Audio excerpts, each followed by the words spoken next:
All right, Reds, welcome back. Welcome back to Liverpool 12th Man Show. Hopefully, I'm not glitching too much. I was trying to get that. That's why we had to push back the start time a little bit, simply because my internet was acting the fool. So now, hopefully, it's going to be a little bit better. I see it's still on like 1 bar. So I know it's not the greatest of connection. So hopefully, if I do go out, or if you see myself go to the avatar, you understand I'm just working out technical difficulties. I will be back, and hopefully whoever is on the panel, it's just me and Scouse Lee, representing right now. So if that's the case, hopefully Lee can hold it down for a little bit, maybe give you a remember when story or something to hold us over. Hidden in the recesses of my mind in different places, yeah. Right. You've got to unearth them sometimes. Some games you do forget, like, and then one will just pop into your head, like, you know. Yeah. You'll be sitting there thinking, and then all of a sudden you'll be like, oh, wait a minute. I remember when that happened. Yeah. But yes, definitely. Welcome back, everyone. Welcome back to Red Armchair Supporter. Welcome back to anyone that's joining us, whether it's on the replay or whether it is live and direct. This week, let's just say this. This week hasn't exactly started quietly. I guess you could say it's definitely not a quiet ending to the week, or if not a quiet start to the week. Let's get right into it. Look, Trent Alexander-Arnold is the headline news, with the way that some at Anfield reacted to him being subbed on. Even when he was warming up, he got some type of reaction from people in the crowd. And it's not just for football reasons, you know. Let's see. As you saw against Arsenal, you saw the boos when he came on. Loud and clear, and it was very telling. But that is our vice captain. Let's keep it real. Let's keep it 100. He's our homegrown lad. And now a player reportedly being courted, because it hasn't been anything official. There hasn't been anything truthfully official from Real Madrid out there saying no official offer has been put out there as to what Trent Alexander-Arnold's status is going to be moving on. But we all know that Real Madrid is the most likelihood of where he's going to end up.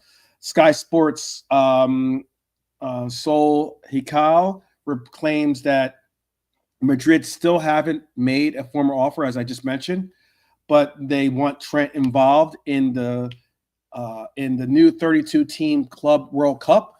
That's all well and good. They can go sit on one and rotate, but honestly, on Sunday's evidence, Trent might be hoping that offer comes sooner rather than later, because when you start receiving the boo birds at home, you can only imagine how it's going to be different settings for wherever you end up being in a red kit. So while the focus is on Trent, I would like to say, let's not forget. Let me bring in this as well. Let me bring, as I prep this, let's not forget that we do have a good panel here. As I said, originally it was Scouse Lee. It looks like that now the Irishman has joined us as well. So I'll intro Scouse Lee to the panel. Big up. How are you doing? Lee. Lee? I think Lee's... I'm good. Yeah. Talking to Brian then. I was looking at the chat. I'm good. Okay. Okay. All right. I'm not too out of shape, like, about what happened yesterday. I'll survive. Like, we'll go on. Disappointed, as I said, I was disappointed that we didn't get to beat them to top the season off. But as I said yesterday, they are a good side and all that one, aren't they? Like, and we're the ones that won the trophy. The big one. The big ones. Right. Definitely big up Liverpool FC, Big up. And Brian, how are you doing this Monday evening? Afternoon for me, but evening for you. I know. How are you doing? Yeah, very well, thanks. Yeah, Good, good to good, see everyone. good to see you too. Um, I was speaking on a couple of things which are heavy on the minds of a lot of us Reds, some rivals as well. But there are some particular players that, other than just, there are some particular players other than Trent Alexander-Arnold that are in the headlines. Some players that are going to be most notably on the move or maybe wanting to stay at Liverpool, um, or maybe even join Liverpool for that matter. And one of those names that is out there that has confirmed that he is not all that talk that you hear from his dad. He's not all that talk that you hear in the papers and the likes. He just wants a new contract, I think. He just wants some cheddar. And that is Lucho. Luis Díaz has confirmed he wants to stay at Anfield for however many years it takes. Talks for a new deal are coming. Definitely would love to know, if you're watching the replay, would love to know what your takes are on this in the comments. Would you keep him? Would you sell him? Tell us in the chat as well. I'm going to ask the panel, how do you feel with that bit of news coming out that Lucho is committed to being a Red, and he is committed to getting a new deal, solidifying himself here as a Red, and moving on with the future of Liverpool Football Club? I'll ask that of Brian, in case Lee is still dilly-dallying with some other stuff. Oh well, yeah, it's standard kind of stuff. Happy to be here. Happy to say it's up to the club, and whenever they put in that little bit, it's up to the club. Then it kind of leaves it. It tells you it's like someone saying he's not going to say I want to leave, but he's saying, oh, it's up to the club. Hey, me, I love Liverpool, Mister Liverpool, me, that's me, but it's up to the club. So that's what I think you're saying about a new contract. He absolutely does want a new contract. He does. Mm. So I think that's what it's going to come down to. If we give him an offer that he likes, he wants to stay. But I think it's the first it's the first move in a bargaining kind of thing. Is make a public statement says I don't want to leave Liverpool. Mm-hmm. So it's up to the club. But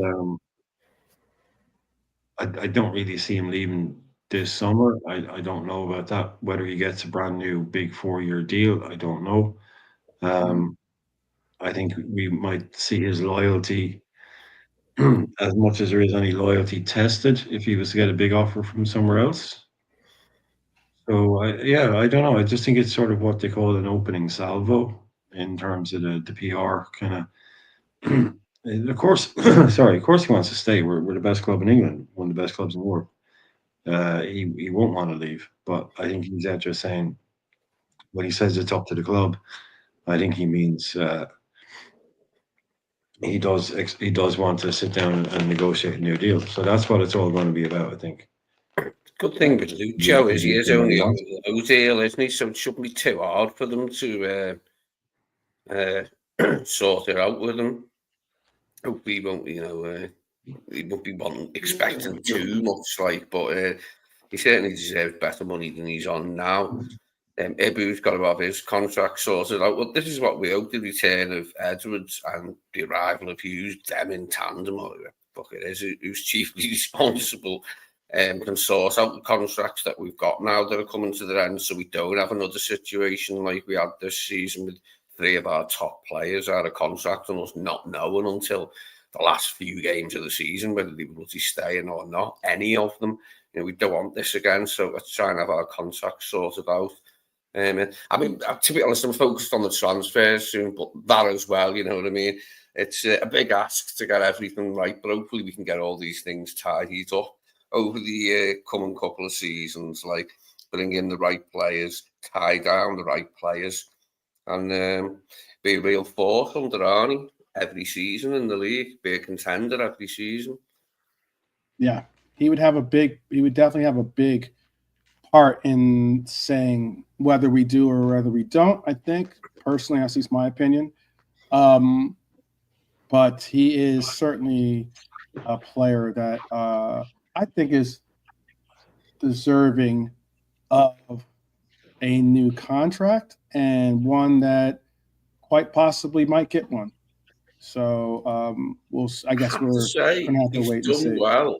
He's done well when called on. A lot of us maybe don't love it in playing the 9.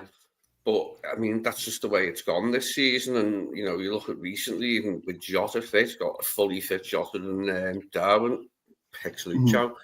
So I'm hoping that we get ourselves a player for the centre, and then we can have him and Salah, flanking them, or we can have Gakpo and Salah flanking them.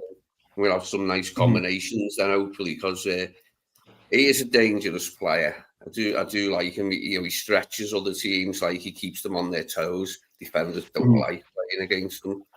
And that's good. I like him, yeah. I like the way he plays. Okay.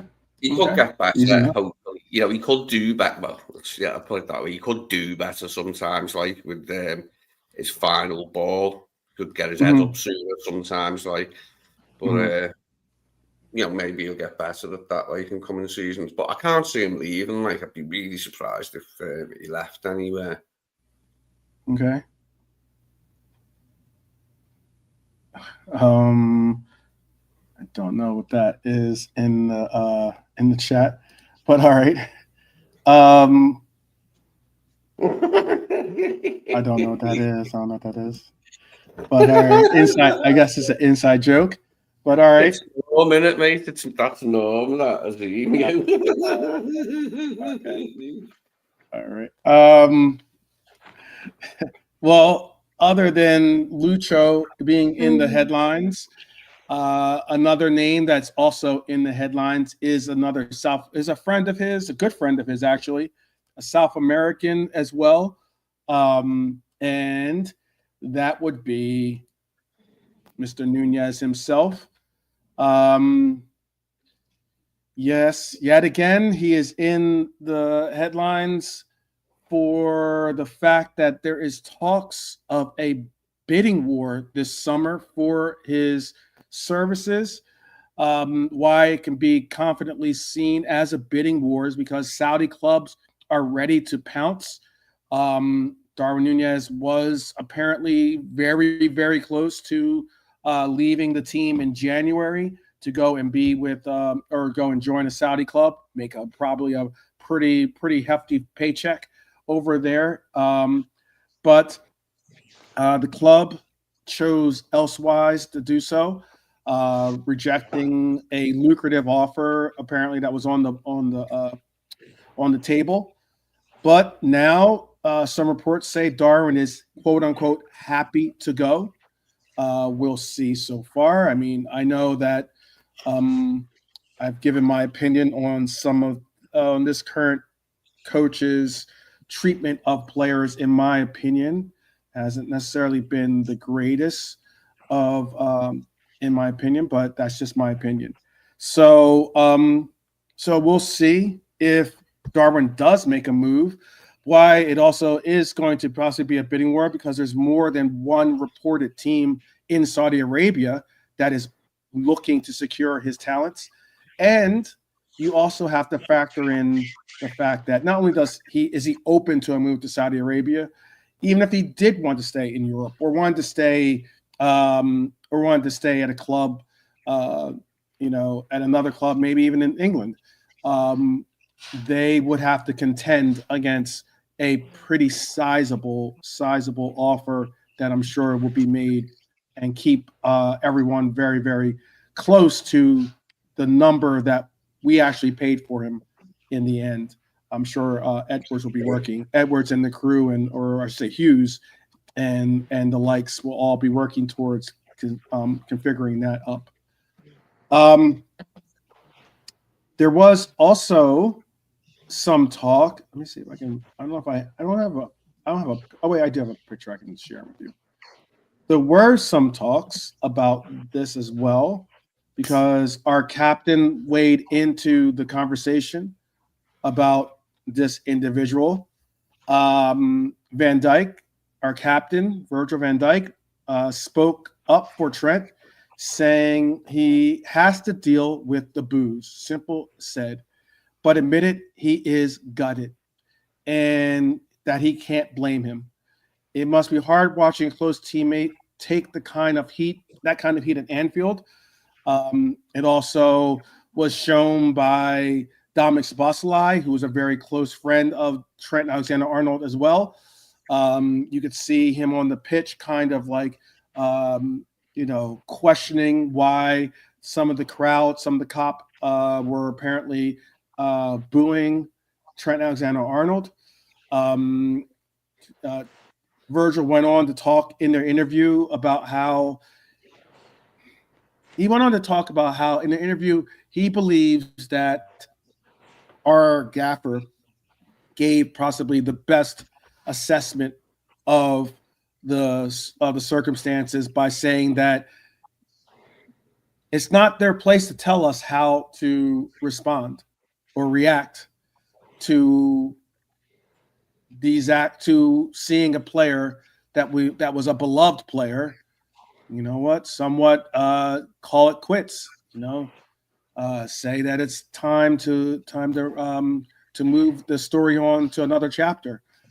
And there was a take by the Redman TV. I'll ask the panel this one too.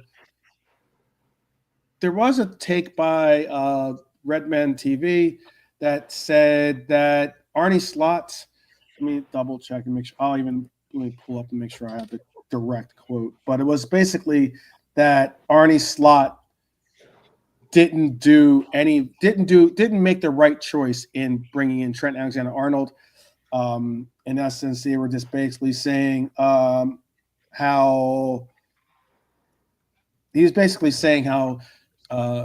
Arne Slot shouldn't have played Trent Alexander-Arnold in this game. Do you agree with that? Can only say yes. That's what happened, I suppose. See, I think he will play again.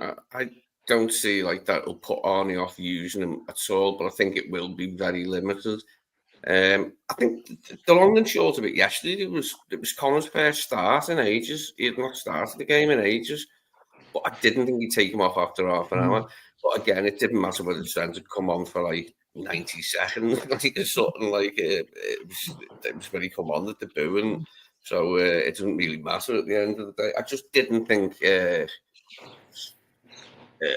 don't think it should stop him giving him minutes against Brighton or Palace if we need him. If Connor's not fit enough to complete the game, because as I said, that was his first start, wasn't it? I thought he'd go longer than. I thought he'd leave him on for like 75. Would have been my guess for Connor, but he didn't. He went for 60, and that's what he did. Okay. But, I mean, it wasn't just Redman TV, by the way. I know Cop TV made a post or made a posting too. I also said I didn't think he'd boo. So I could be wrong. It might have been his last action for us. I felt like the Leicester thing, that was his final hurrah, wasn't it? It was his final goal for us, and him taking his shirt off, like we all thought at the time, didn't we? Yeah, that's the end. But it was a good goal as well. It was a good way to sign off, like. But I mean, he came close yesterday, didn't he? With a couple of balls, put a couple of really nice balls in, and he had his free kick. Okay, all right. Brian, do you have an opinion on that one? Was he wrong to start him or wrong to play him? Wrong to play him. I would say, like, for instance, the Cop TV title was Slot's huge Trent mistake. What basically saying mistake to bring on Trent. Yeah, of course it was a mistake. It was a huge mistake to bring him on. He shouldn't have played yesterday at all. He should have been aware of the atmosphere, the response, the feeling that was coming down. Even when the names were being read out, he should have really. Well, not I'm not blaming Slot for this, but it's not like, oh, did Slot make a mistake? Look, this is shifting the blame.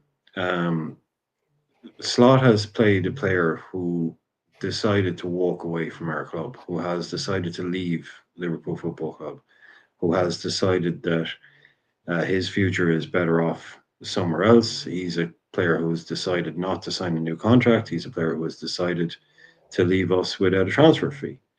All of those decisions were made by Trent Alexander-Arnold and nobody else but Trent Alexander-Arnold. So if Slot played him off the back of those actions, you can say, oh, that's one thing, but this is not on Arne Slot. I think, but Slot should have probably recognized, like I was saying earlier, the atmosphere, the pointlessness, like to bring him on into a game like that, completely shifted the atmosphere. I don't care what Dom thinks. Dom's been here 2 years. He should know how the fans feel. Maybe he'll learn in time what it means to be a Liverpool player, what it means to play for this club, and he'll understand why the fans felt the way they did. But I do think Slot made a mistake by introducing him into this game, because I didn't really think you were ever going to get anything but that kind of reaction when we saw what happened at the start. And that just took the shine. Like this should be about us celebrating wins, celebrating this title. It shouldn't be about, all this drama now. Because the story yesterday was about Trent. That's all the story was. Trent. Trent's leaving. He wants to go for Real Madrid. Let him go. Why is he the story? The story should be Bradley. The story should be Gakpo. The story should be Díaz. The story should be Salah. The story should be us winning the league. So yeah, I don't understand why he brought him in, and especially like Lee was saying, if he brought Trent on for 7 minutes at the end or something, but to bring him on with a half an hour to go, I think maybe it was him saying, look, you go out there now and you face up.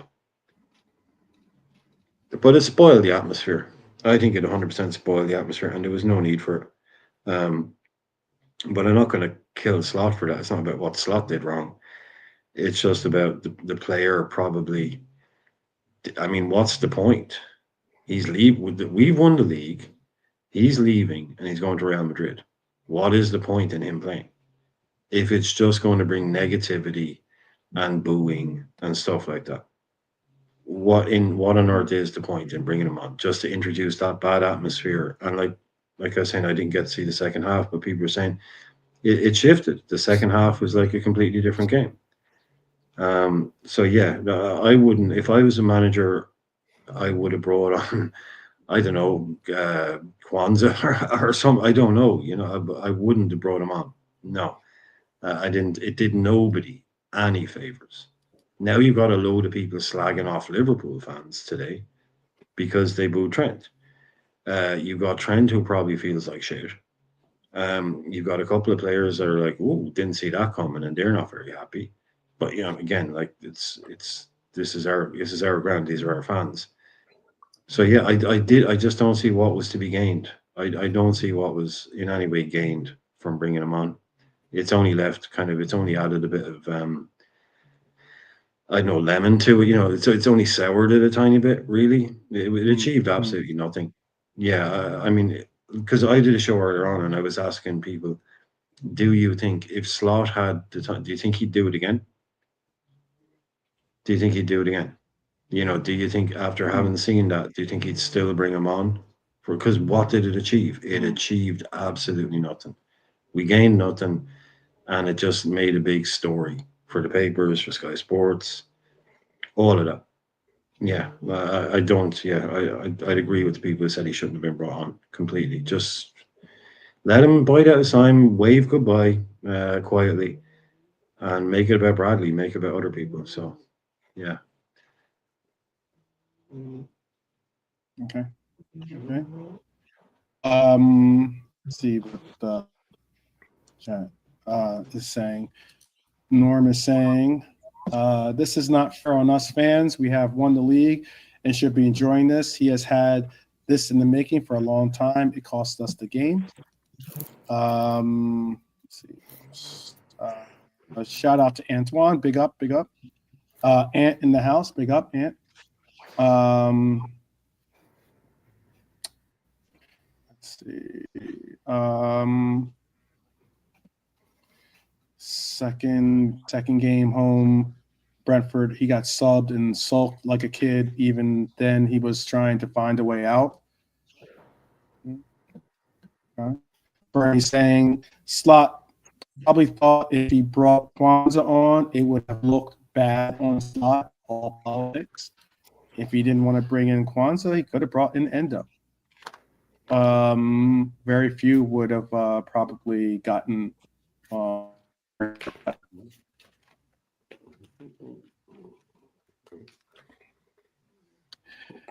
He says if he scores, Brent Pop says if he scores that free kick, which he didn't, or Nunez gets on the end of the cross, or actually was actually Hatta. It's interesting that he focuses on Nunez more so than Hatta, but Hatta was the closer of the two in that case. If Hatta or even Nunez had gotten on the end of it, the cross, the story is different. Wasn't it that did pick Nunez out, but Nunez couldn't get it under control? Oh, there was no way Nunez was getting to that ball. It was like a good foot in front of him. I thought you could see in the replay that Hatta almost made contact with it. He was really close to making contact with it. And it would have, if he just redirected it in one way or another, that was going past the goalkeeper. Let's see. Norm also said he should not be in the squad now and not at he should not be in the squad now and not at the parade. He wants to go. Wish him good health. Thanks and goodbye. That's it. Wow. Nunez couldn't. He wasn't even next. Oh goodness, I'm not going to get there. And I get it. Don't worry. You got 2 more games of Nunez. He'll be out of your hair pretty soon. Or I don't think Ant actually. I think Ant shaved his head. So anyway, Bernie says if Nunez got onto the end of a cross and scored, I would move to being an Everton fan. Jeez, you guys are rough. Oh, and I go and I say, wow, you wonder why. some reactions. Everyone has the right to react. Don't bite. I know. Try not to. Try not to. Listen, Good luck. Joe had a few things that he messed up as well. Wusa. Yeah, exactly. Japanese samurai sensei. Yeah. Just had to draw your out. All love. Nolante. What are your thoughts, Nolante? What are your thoughts? Hearing what some of the panel had to say, and also what the chat had to say. What are your thoughts? Good evening to all. Obviously, big up Irishman and Leo, so and yourself 12th on the stream on the Irishman channel. Go check it out. Good debate. Max was on form, rare form. Big up Max. He's probably texting and watching, driving as we speak. Look, I think the chat, again, it's emotions, isn't it? I mean, I've heard it all of him being scoused or not scoused, in, out, booed, etc. I'm not going to lie. As much as I said I'm not too fussed, I've said it way before we knew that if he goes, I've said it, I'm not too fussed. Not that I think he's of course, I'm not saying he's a crap, but he's a quality footballer, but I just feel we'll be able to get on. It won't be the same, but I'm not going to lie. Them boos made me feel a little bit uncomfortable. And the look on his face, that did a little bit. And the Liverpool, like, yeah, fans have got right to boo, but it just made me a little bit uncomfortable. It's like, and I'm going to say it as I say on the Irishman channel. There's a certain player who who bit someone twice, made a racist remark to another player, but this guy gets loaded.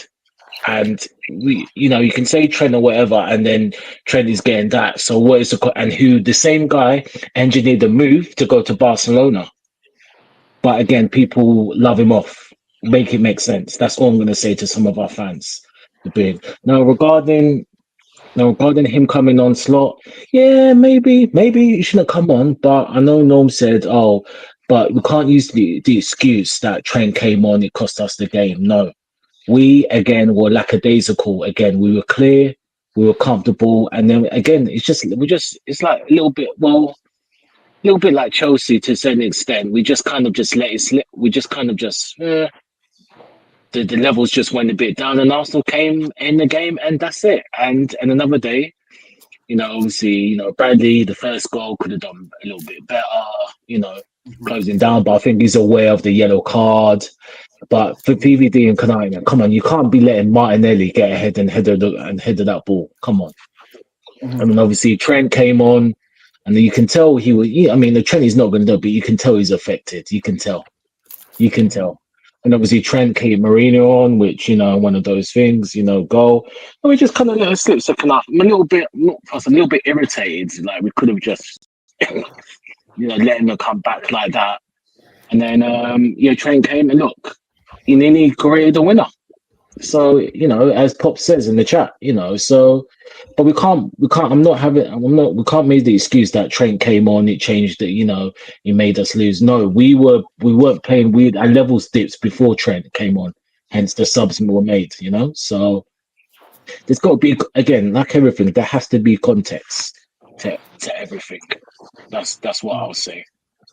Out of the subs that come on, he probably had the best go at it and actually doing something. I mean, someone could also say, "Oh yeah, he played Mourinho on side," but out of the subs that came on, going forward, he made the best go at it, didn't he? Out of the subs, he did though.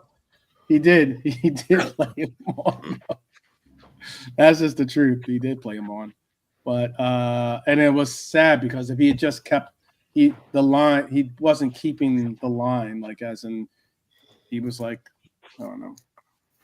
It wasn't his. I'm not saying we lost because of Trent, but I'm just saying that goal was.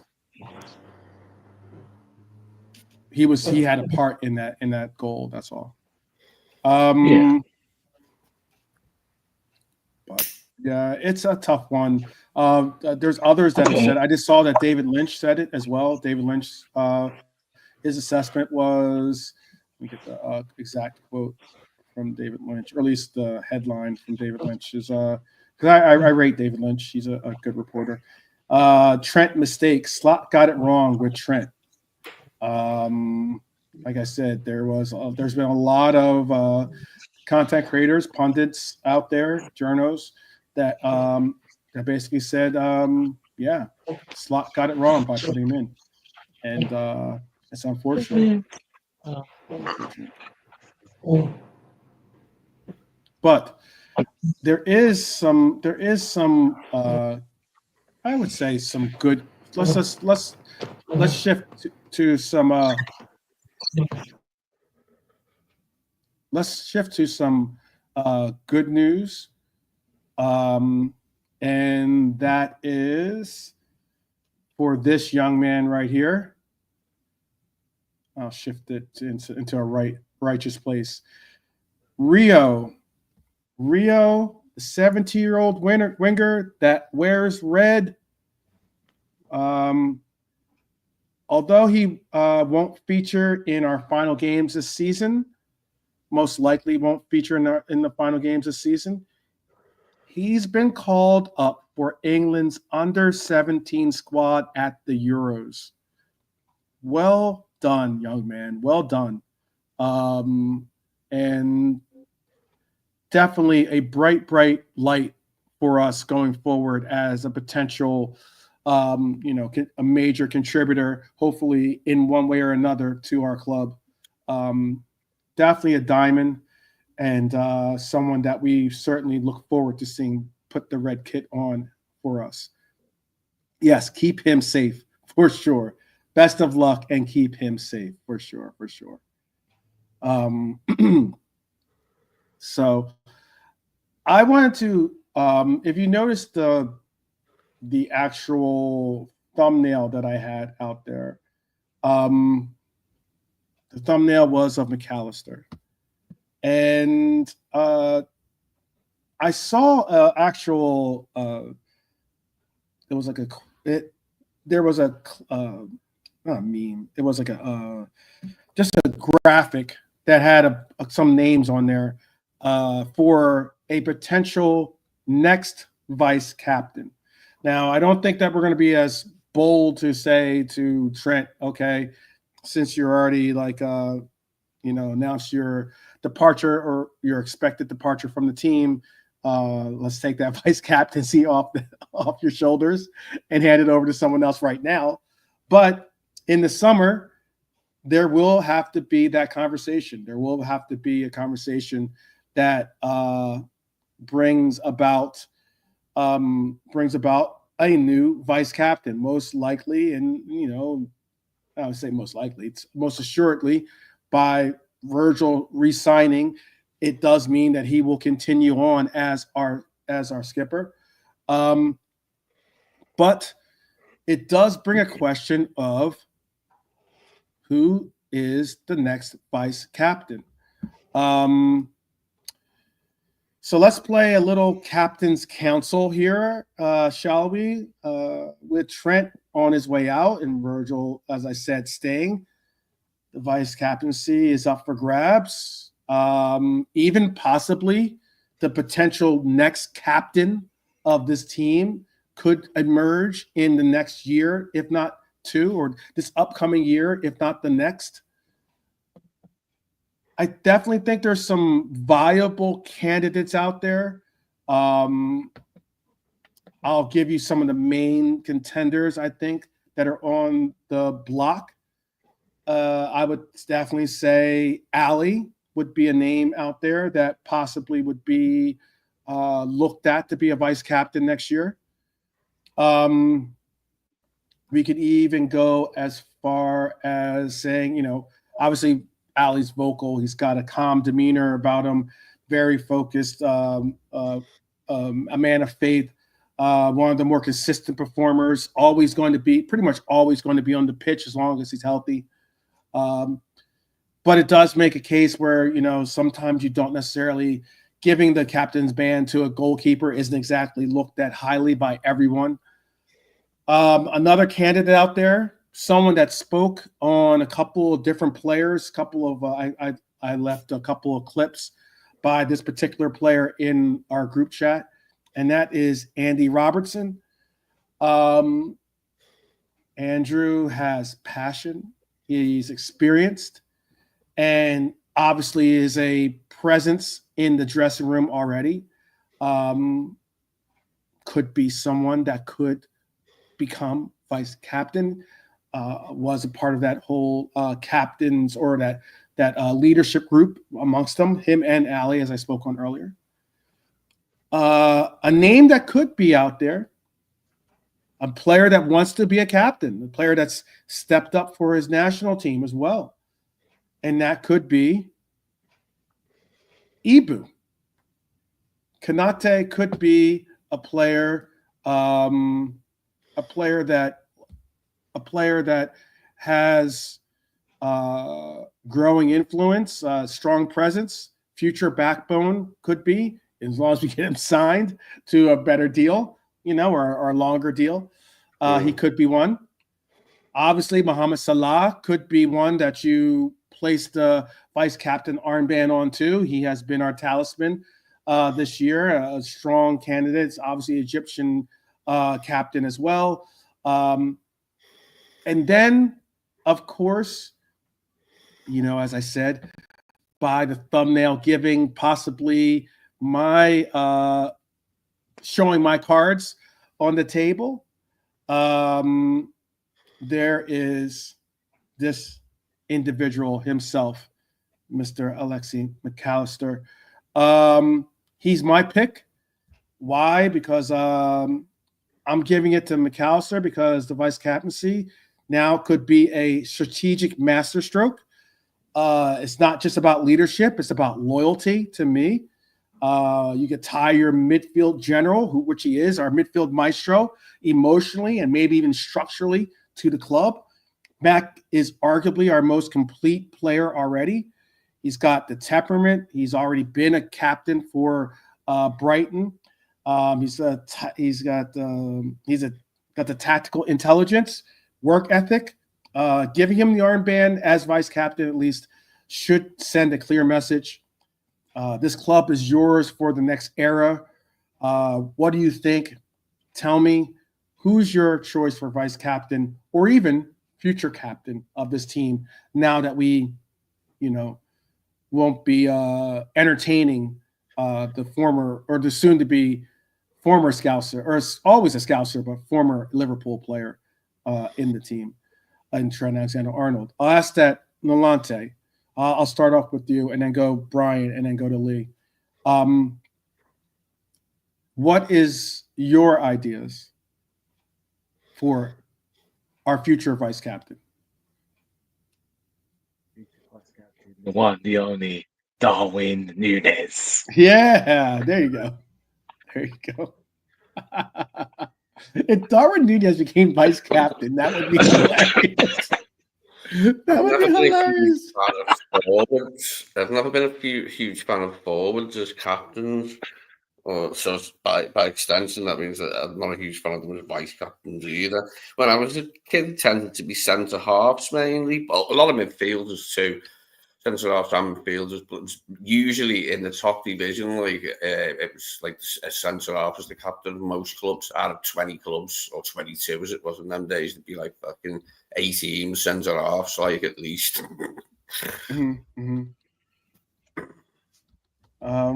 Nolante, who is it for you then? Vice captain. No, I'll give it to Ali. To Ali, okay. Yeah, Chat, this is your opportunity. You're a part of this. As I spoke on earlier, you're a part of our what we're calling the Captain's Council. So let's the Mighty Reds Captain's Council. It's your opportunity to tell me who you guys think it should be as our vice captain. I do like the idea of one vote for you said Ali, right? I think Canardo could be a good idea as well, of being a centre back, give him a little bit more responsibility. I don't know though. A midfielder, it could be any of the three midfielders really. I do like the idea of Mac Allister, but Gravenberch and Szoboszlai could probably do it as well. Yeah, I'm not so keen on forwards doing it.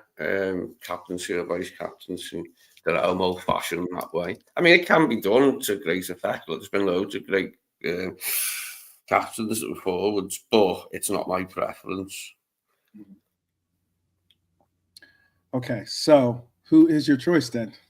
You hopped the line. It was going to be Brian. Brian was the next person to go, but since you hopped the line, you got to at least give your answer. Who's it going to be? Yeah, I think he'd be a good VC. All right, Macca. All right, so one for Ali, one for Macca. Brian, what's your choice? Oh, Brian's still on mute. Actually, I think he's taking care of something. Okay. Sorry, I didn't know. Okay. I didn't realize it was on mute. Sorry. Yeah. No, there was something in the back. I didn't know if you were dealing with it. It sounded like there was something in the background. So that's Coco. She's snoring her head off. Oh, is that? Oh, okay. All right. Yeah. Sorry to put Coco to sleep, but all right. all this talk about Trent. She's just had enough. Yeah. She's had enough. Yeah.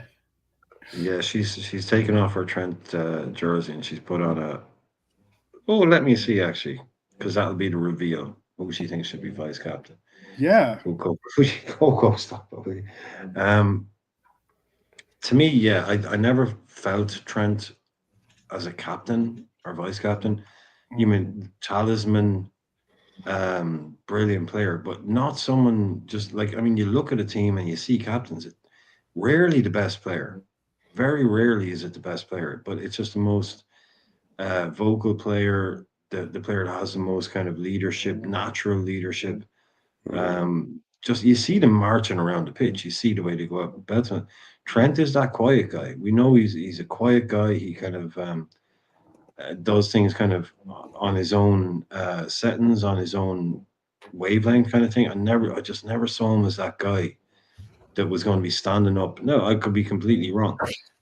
Standing up in front of the team in the dressing room at halftime, telling them what they need to do to come back.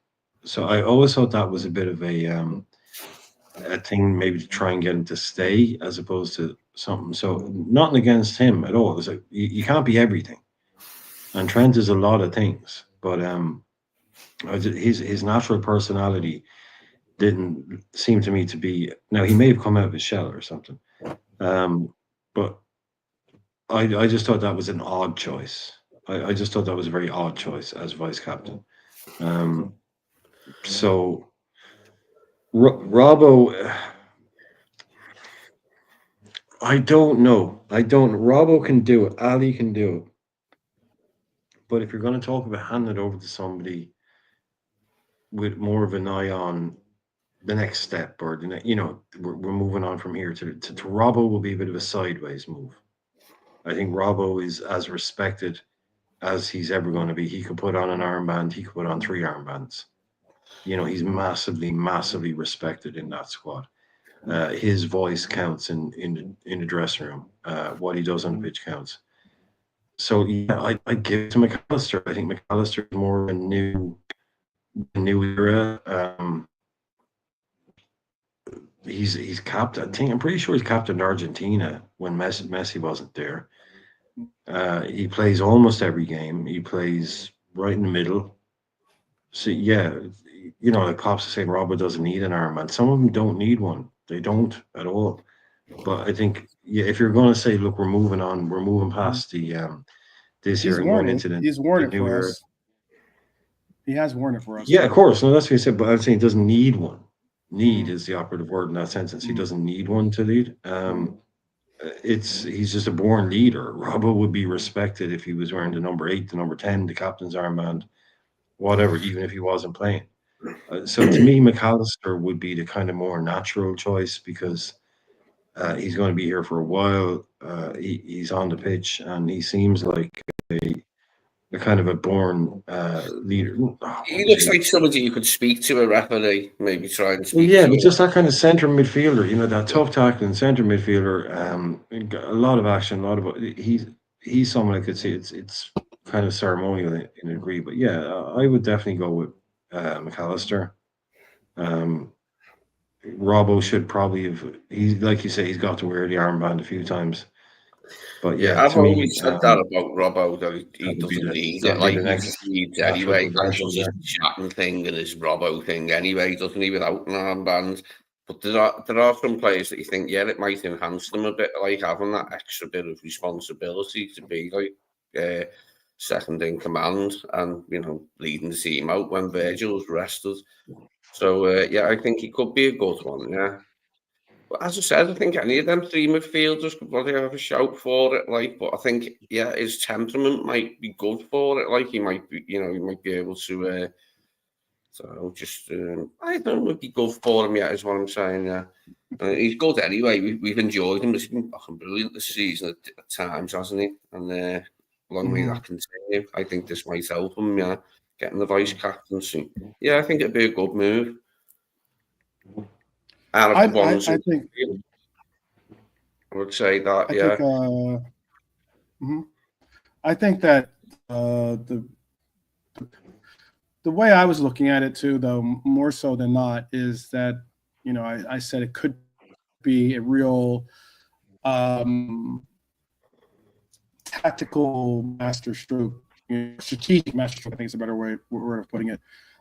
For us, and that is to show our loyalty to Mac Allister, to say, hey, you know what, you mean a great deal to this club, but you are a important piece to this club's future by giving him the vice captaincy.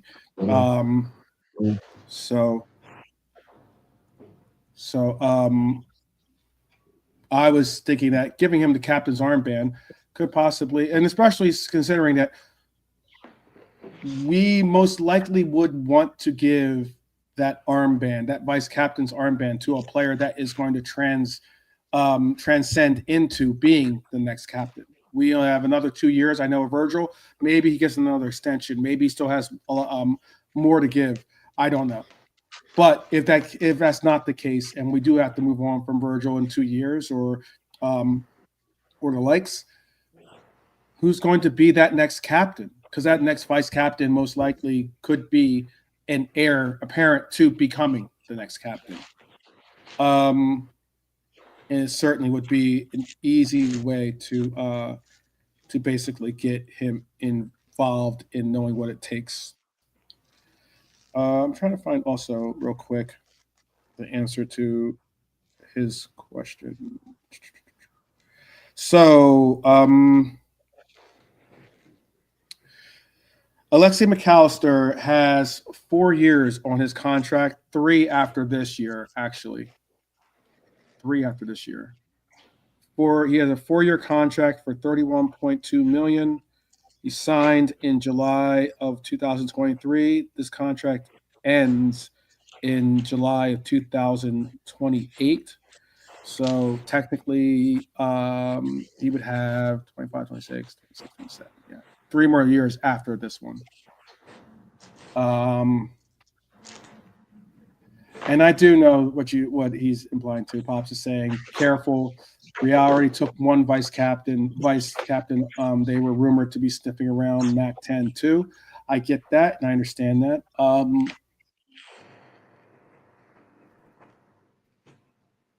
Trent was eyeing that move. I do honestly believe that Trent was possibly eyeing a move to Real Madrid even long before he started. Could be wrong, but I think that. So you suspect the majority of people are like myself. We did have 4. Yeah, you're breaking up, man. You're breaking up. You're totally breaking up. All right. Oh. You're glitching completely. I can't hear anything. Okay. Give me 1 second.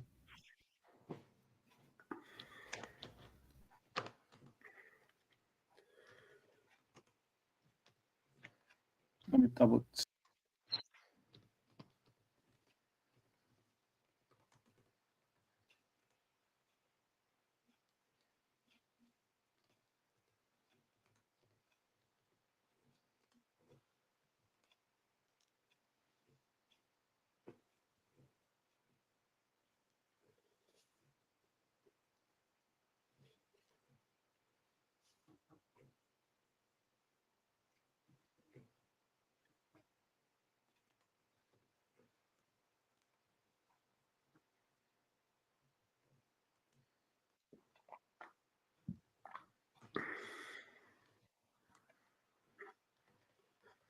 Okay. I don't know what happened there, but all right. That was not Real Madrid trying to pull me. Real Madrid's like, you're giving away our secrets. That's better now anyway. We can hear you now without it. Okay, good. All I was saying is that basically it looks like the majority of people were saying Mac Allister was their choice if they had to pick someone. I didn't really see anyone else other than obviously Lalante's choice. JP said Mac Allister would be a nice vice captain. Let's see who else gave a vote out there. I think I saw someone else give a vote out there too. Oh, okay. Red Armchair supporter saying Trent would have been the worst captain ever, especially after VVD. That would have been a very, very difficult shoes to step into. I don't know if you heard me or not, but I did give an answer to this question. Mac Allister has 3 years left. It looks like hopefully I'm hopefully you're able to hear me again, because I see for some reason my my internet's is really acting up lately. It's going to be 3 years after this year, so he has 4 years technically, because there's still 2 weeks in this year. But after it goes to 2028 is his contract. His contract goes to 2028. Let's see. Red Armchair Supporter said Mac, but Ali would be good too. Okay. I said Curtis Jones. My fault too, by the way. I thought I said Curtis Jones would be a dark horse for captaincy. By the way, his name. I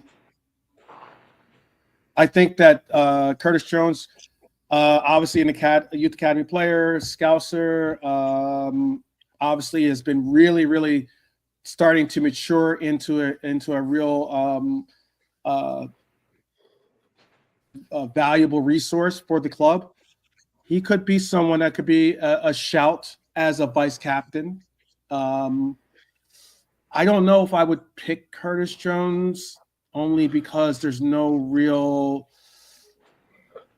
although he is certainly one of a growing influence in the locker room, certainly maturing as a young adult. I don't know if he is vice captain level just yet. You would agree with that? That's not going too far, right? No, I agree with that. Well, that's the Scouser in the group here. You agree? No, I agree with that. I don't think he's a vice captain ready. Yeah, if he ever will be. Yeah, I'll give it to a midfielder, I think, and I'll give it to Mac Allister. He's a good pro, and he won the World Cup and all that. Cobblers seems quite respected and that. Maybe the type of player who could talk to referees and that, or attempt to talk to referees about things and that, like captains and vice captains meant to do. Yeah, I think it'd be a good move to give it to him. Why not? Okay. How about for you guys? Is that too much? Delante, Curtis Jones? No, not for me. No, he's not his time. It needs to be one of the first names on the team sheet that we could think about, but no, not for me. Okay. Brian, Curtis Jones, too soon? I think there'd be an insult to quite a few players if you're talking about wanting to show people that we value them, which again, I think we're one of the biggest football clubs on the planet. It's a dream and a privilege to play for Liverpool. So if Liverpool goes out and buys you, spends £35 million on you, puts you in their team and plays you every week, if you don't feel valued after that, I think that's probably a you problem. So Jones, what would that say to everybody else in the team that he's vice captain? What would that say to all the other players in the team that someone like that gets to be vice captain when they contribute far more, they play a lot more?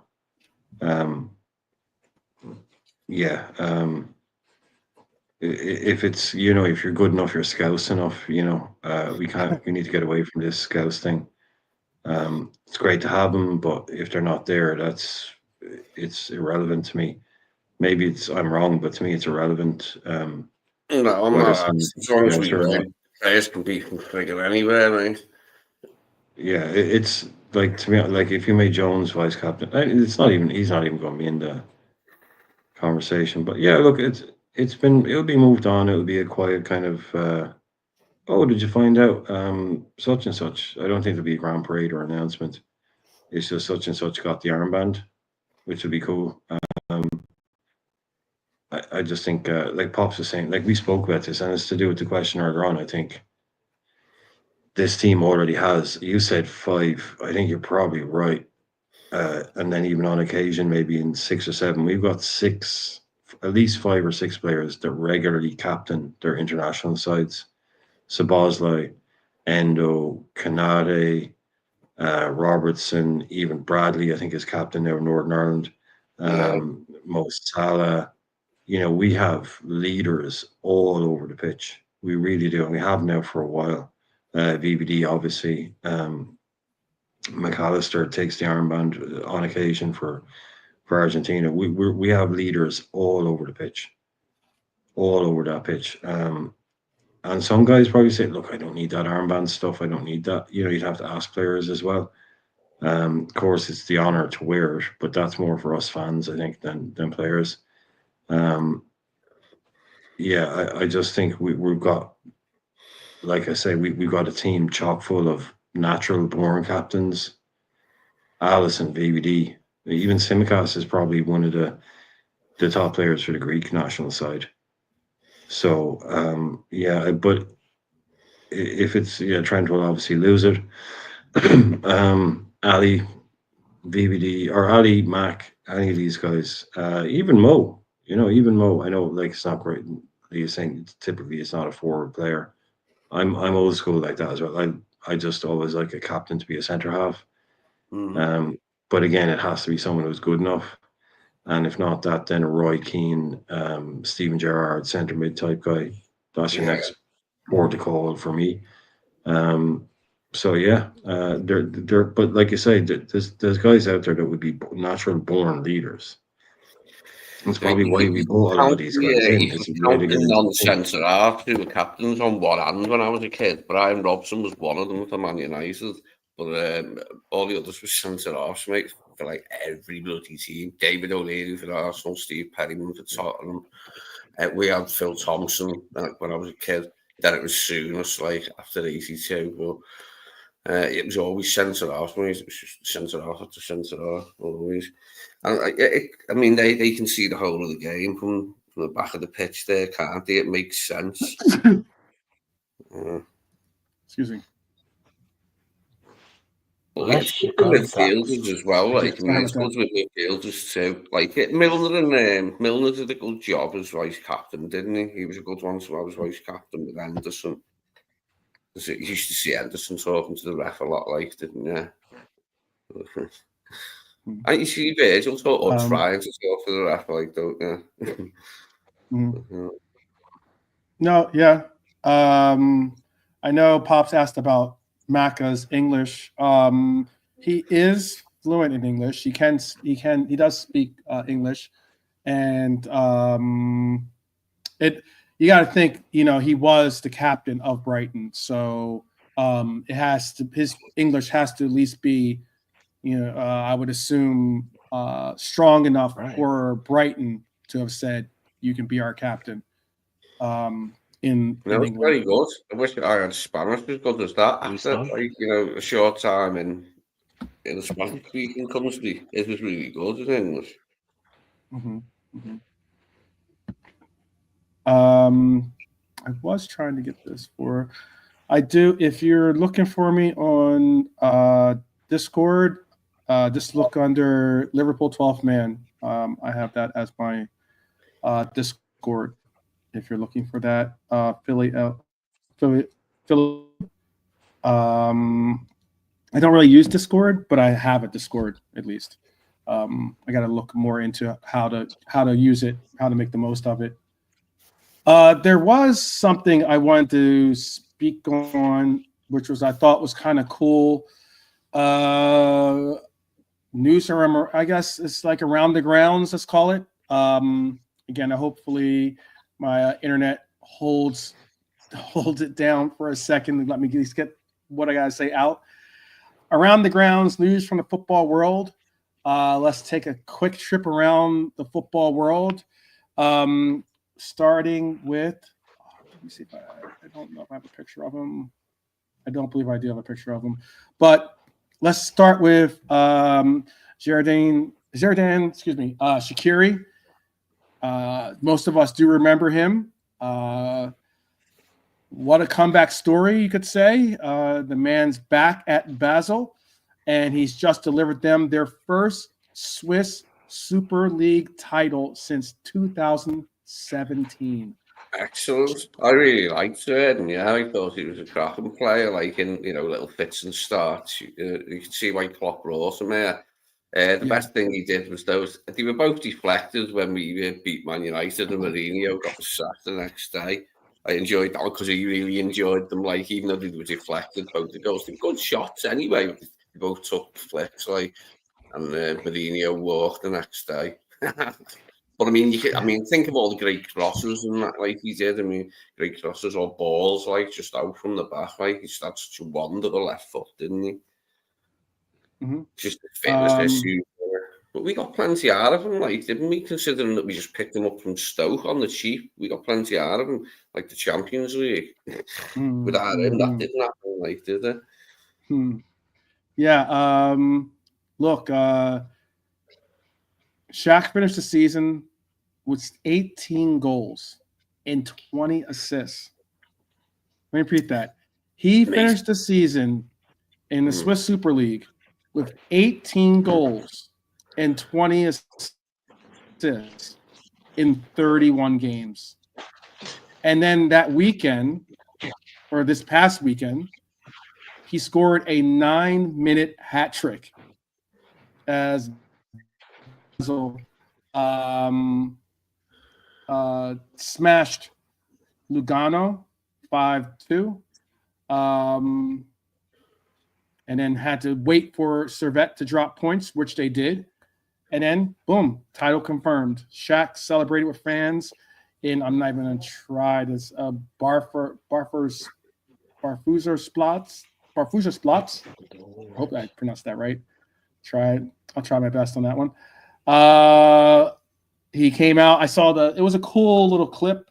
He got to run out with the flag and wave cheering. He was very, very well. And so it's definitely a proud moment for him. So congratulations to Shaq.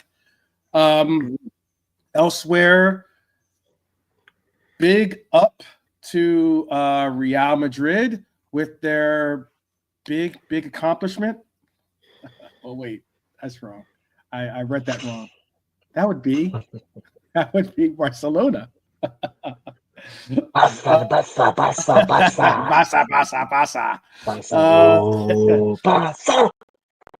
Yeah. Look, you know what's wild about that is Madrid fans confronted players, abused their debutants out there after the 4-3 loss to Barcelona. All we can say is you thought if you're reacting to the way you're getting the boos here, Trent, enjoy what you're walking into, which is Madrid. It is no easy settings. No easy settings. Wasn't enough though, was it? I enjoyed watching the highlights of that one because I didn't even know what the score was. I'm watching. Oh, that was yeah. It was playing. It was on during our game. That's why it was on. 2-0 up, like 2-0 up, and then conceding like all them goals. Offside goals, VAR, yeah, everything. Yeah, I'm pleased for Barca to get it. Yeah. Who made their debut against Barca? Sorry. Did they have Dijk, did they? I didn't see what the team was. In the highlights, and I didn't see what the team was at the beginning. Give me a second, bro. I'll pull it up for you. Well, Aldo. And Mbappe was playing, Vinny was playing. One second. I don't think there's anyone that made it.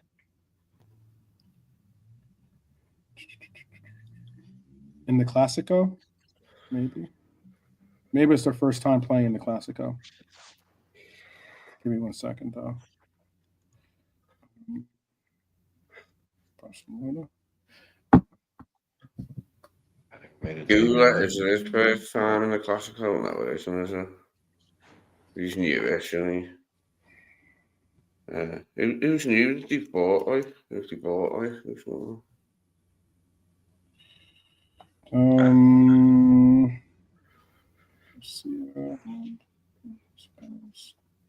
Well, it might have been Guler's first. Aldo Gula? Yeah. He's played for them before. He's played loads of times. Well, not loads at I'm least. sure. It's not bad. How many times has he played? How many times has he started in the Classico? Oh, it's a Classico debut. Yeah, I thought you said they. First start. Yeah, so no, much. no, Like, He's come off the bench. I debut He's in come the off the bench. Classico. So, yeah. Yeah, I mean it was big news because he started in the Classico. No, I just thought when you said debutants, I thought they had a new player as well. Yeah, they were debut. very critical of Arda Güler. It's Real Madrid, dude. Right. I mean, they don't give a shit what. Or, it and is. also He's they not were Trent ain't going to get half of that. By the fan base. A few of the No, players. Trent isn't going to get Lee. The Trent is going to get about 10% of the leeway, at most. Like Liverpool fans love Trent. Endrick was in that game too, by the way. Yeah, but I know, you know what I'm saying. But yeah, no, Yeah. just technically making their debut for the club. I mean, look, these guys it's Real Madrid. You get What Stan Trent must do is that like his first Lee- goal contribution must be like in the opposition's net. It mustn't be him getting caught out. He's got to like make an assist, hasn't he? First, like to get the fans on his side. If he makes his first couple of appearances for them, it ends up costing them a game because he switches off at right back. They will go mad, won't they? Like they won't be holding back. But I players know that, don't they, when they go and play for Madrid, that like, you know, if you don't do the business, like immediately questions are asked. Like So it was Victor Munoz, the youngster who debuted for Real Madrid against Barca, had to disable his Instagram comments after receiving an avalanche of insults and abuses from Real Madrid for missing a big chance. That was who I was referencing to. he's still using that bloke who played against us at centre That was back. according to Fabrizio he's Romano. still Too. playing that Asensio fella. Is Yeah. Well, I don't. what's his name? Well, wait. The one there, the good one, the Brazilian that they usually have. What's his name? I think you're thinking of Endrick, but I'm second. saying this centre half who's injured. The reason why they had that Raul Asensio playing at Anfield, it was Rudiger and him, but usually it'd be Rudiger and what's the other guy's name? He from Benfica, Dawson from Benfica. Center half? Yeah, centre half. Hold on a second. Two names. He's Brazilian. Like, so. And main centre back along with he both off Benfica. He's along with Rudiger usually. Militao? That's him, Eder Militao. That's him. Mm-hmm. Yeah, so I'm saying if he's back in the that's side, right, because I didn't get to see their lineup. I seen he was playing up front, but I didn't really catch he was playing at the back. I don't know. Like, was it Raul Asensio? Who started for them? Yeah. Asensio started for them. Yeah. In that game, and he started at left center half, and there's a bunch of stories on here about. He come close to putting it in his own net, didn't he? In our net, like their net, for us at Anfield, didn't he? But just about got away with it. Yeah. Yeah, they were very critical. They don't like the fact that they are one game away from being mathematically. They're one game away from being mathematically eliminated from being able to win the title in Spain. Actually, I think. Brian, there was something you were saying. You didn't get to finish what you were speaking on. Good, if you don't mind. Brian's on mute. What was I saying? Oh yeah, no, I was just trying to say like Trent up until You'll never walk alone was exposed to be the complete lie that it is the other day. Mm-hmm.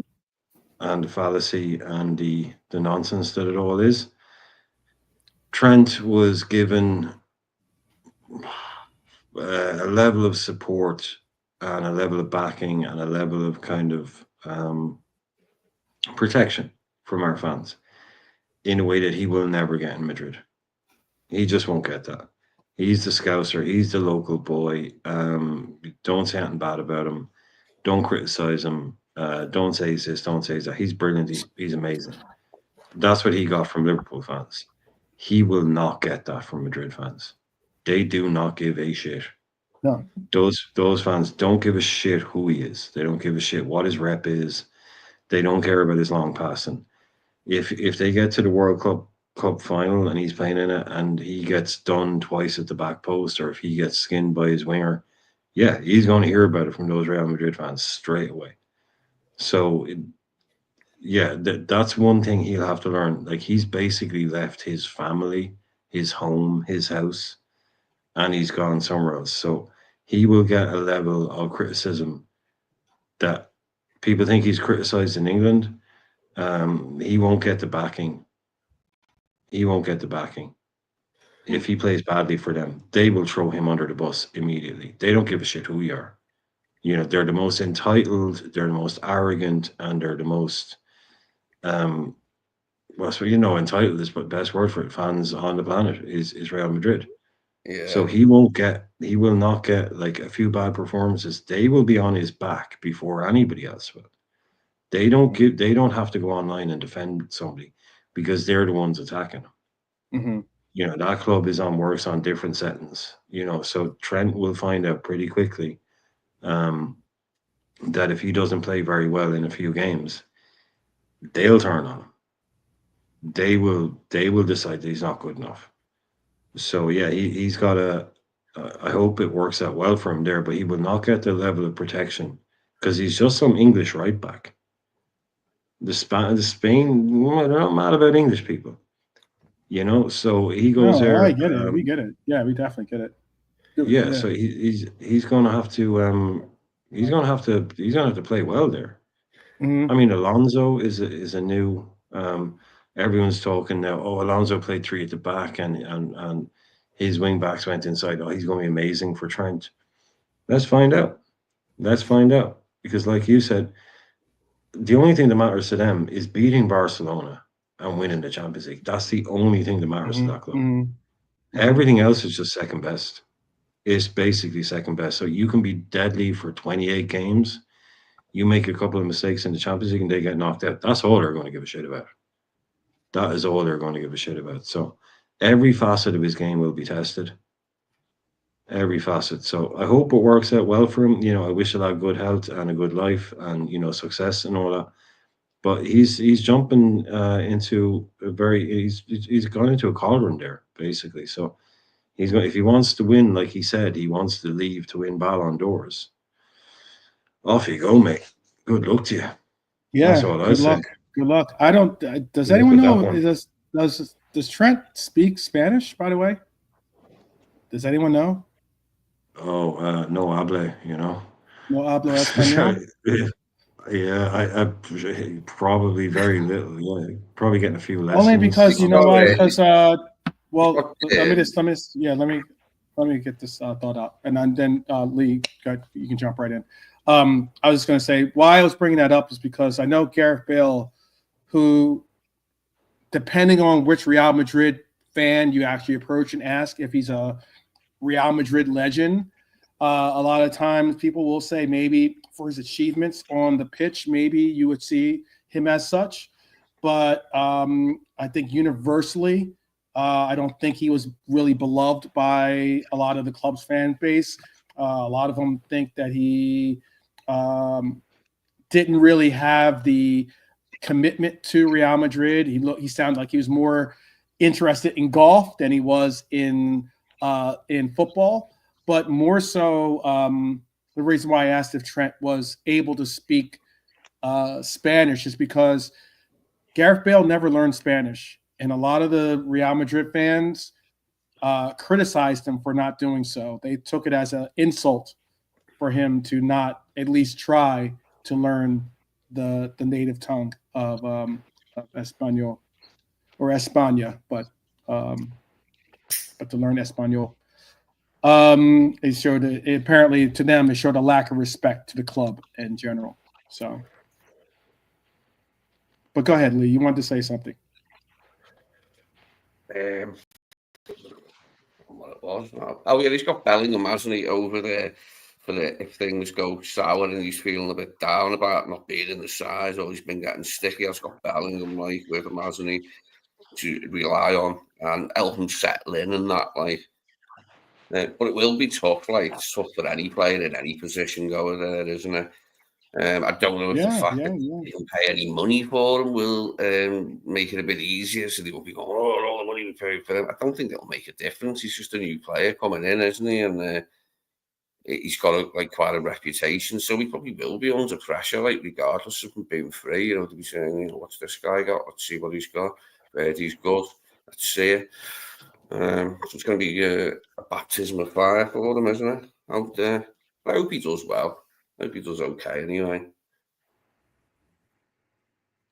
Yeah. Yeah. So sign those kits early, Trent. That same fan right there might be booing you or saying something disparaging towards you. Who knows?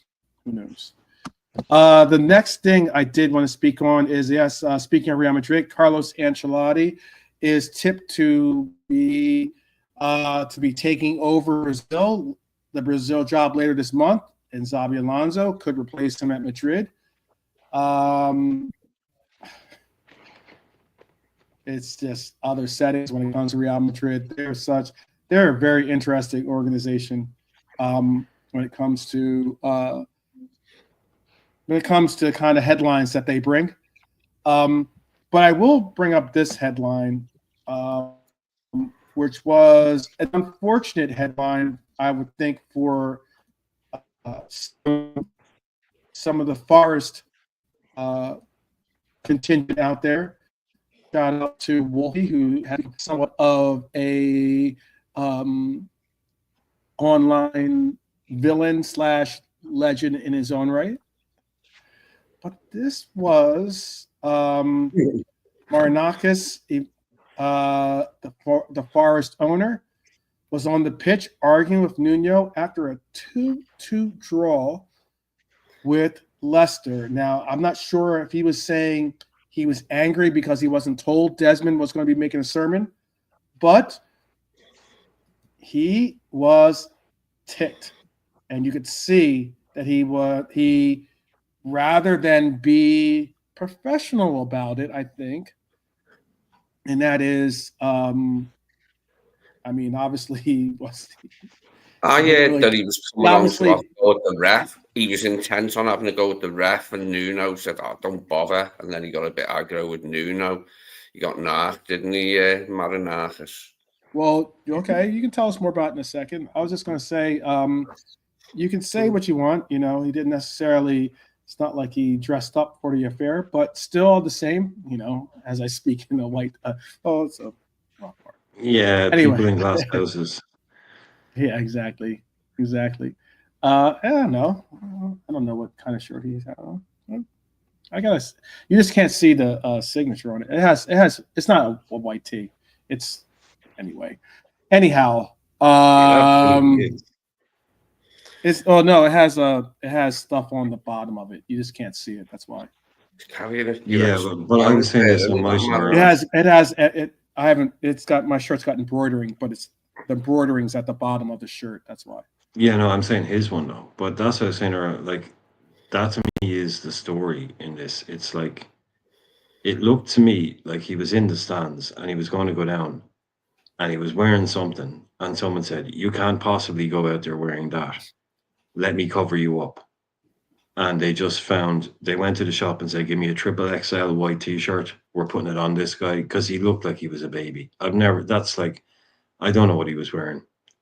That's the worst look. If you're going to go out and make a big deal about yourself, don't go out there wearing literally the world's biggest t-shirt. You look like an idiot. He looks like a total idiot in that. It's just, no, I don't know. I don't know what he's doing. Because I said to you, Throw in a Dude said so, blazer Stan. and rock down. Throw a blazer on real quick and Yeah, and put on a shirt, put on something. It literally just, it was like he was wearing like a t-shirt that said, you know, something offensive on it. And someone said, oh God, we've got to cover you up. And he just grabbed the nearest tent and put it on top of him. And then he just went out. It's like, it's a classic picture. It's an iconic picture. I think it was the club's owner. You know, looking at him in that t-shirt, like you'd think it was like, I don't know, the groundsman or some shit. Like just come on, and they're like he's having a word with the groundsman there or something. It almost looks like there's a fan ran onto this. You know, like a fan had enough. He's had enough of Forrest's free fall, and he just came out to have a word with the coach. Like, it's just like you have enough money to own 3 football clubs, and you are a Greek shipping magnate, which is, you only ever hear that word with Greek. It's only ever Greeks that are shipping magnates. Greek shipping. But anyway, he owns a load of fucking ships. He owns 2 football clubs, and that's what you're wearing. That's the best. That's all you can afford is that white t-shirt. Cool. Okay. Fine. That's hilarious. Fine. Okay. Like $2.99 from Primark, and he's out there wearing. I mean, cool. Okay. He's not setting any fashion trends. That's all I know. Well, what is this? What does this say? What he was wearing that he said, "I'll take that off." But this one, I'd love to know. Yeah, just put that on. Jesus, you can cover him up, man. Milante, what does this say about what Forest is going through right now, more so than anything? As we're looking at a team that was comfortably for a good majority, ever since really they beat us in the league, they have been riding pretty high with the performances they were getting. And now, as of late, they are. This is certainly one of their more tempered displays when it comes to their form. It's against a team that most people were probably looking past. If you're a Forest fan, at least, you're probably looking past this team, considering I know Wolfie had said it himself, who he's a notable content creator, one of the few content creators I know out there for Forest that is active in the circles. And that was that he said, yeah, if we can't get past, but if they can't get past a Leicester and I think they have Southampton. I want to say they have Southampton. Let me double check too. Come on, let me pull up their actual schedule. How to go far back. So Forest have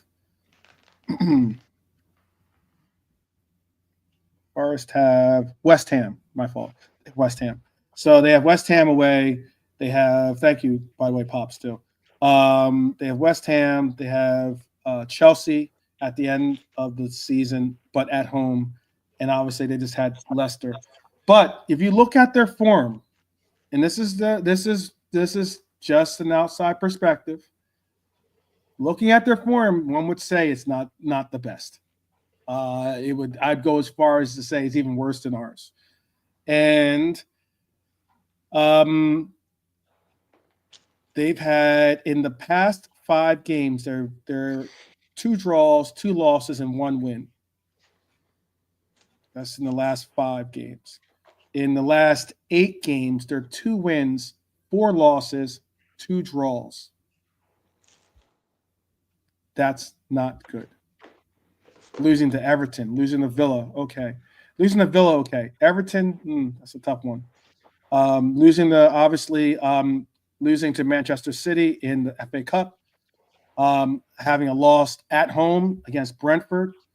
Having a 1-1 draw at Palace. Then, again, coming back to their grounds and giving a 2-2 draw against a Leicester side would have to have some question as to, are they going to make Europe or not? Do you think they're going to make Europe, Nilante? Do you think they're going to make Europa, I should say, and not Conference League. I think they're pretty much assured to make Conference League. Just about. I think all depending what happens next Saturday, and then the Europa, etc. Yeah, I mean, well, actually no Europa because one of Tottenham and United will be in there. No, actually Europa, yeah, because they're gonna go Champions League. Oh God, jeez, how did that happen? That's like a bad dream. Yeah, it's gonna be either United or Spurs in Champions League next year. It's also is going weird. to be. Then you also have the other position, the other placements in going as well. Yeah. Yeah, I mean, I think it's hard to say. I think they'll make Europe. I think Champions League, they've still got a chance. Let's see. I think they'll just miss out, but I just want them to upset the apple cart. I would, like them to upset the apple cart, but I think they'll just miss out. But it's been a very good season for them, regardless of it. I mean, who would have thought to be in the last two games still potential Champions League, but we'll see how it goes. I mean, obviously next week is a big game, Arsenal Newcastle. Mm-hmm.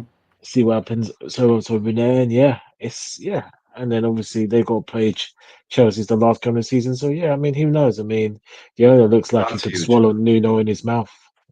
Yeah, That's huge, that Forest Chelsea game could be huge. yeah, that's gonna be big. Yeah, it's more blown up than ever, Yeah. And I Yeah. and I hope I hope the old money bags over there in the west side of London don't make it, and so they can have the Europa Conference and not qualify, but they're in jeopardy. I mean, it's looking. I mean, City again, like we spoke, surprisingly dropped against Southampton. How that happened, no idea. Crazy. And Terrible result for them, that, I know. wasn't it? Yeah, Ruben Diaz came out obviously frustrated, having pot shots at Southampton, saying they didn't play football, etc. But can you blame Southampton? No, and they had a pot shot back on Twitter, which is funny. I mean, even Pep was basically told Ruben to shut up, basically saying, "Look, Yeah. we drop points. Yeah, his own manager That's said, it." "You're talking shite." Exactly, Brian. You saw it. Yes. They're a bunch of mugs, their players, aren't they? After them, that was it. Ortega, after we beat them at Anfield, and we were singing, "You're getting sacked in the morning," and then they asked him, and he went, "It's not the nicest place in the country. Fuck off. Stick that up your ass and go back to wherever the fuck it was you came from. Cunt." Pardon my French. Pardon your French deeply, but no, he understands. That's where he put the six up, banner. So that's fine. Pep, he understands. But yeah, it's funny. Next week's gonna tell Villa still not out of it, just about.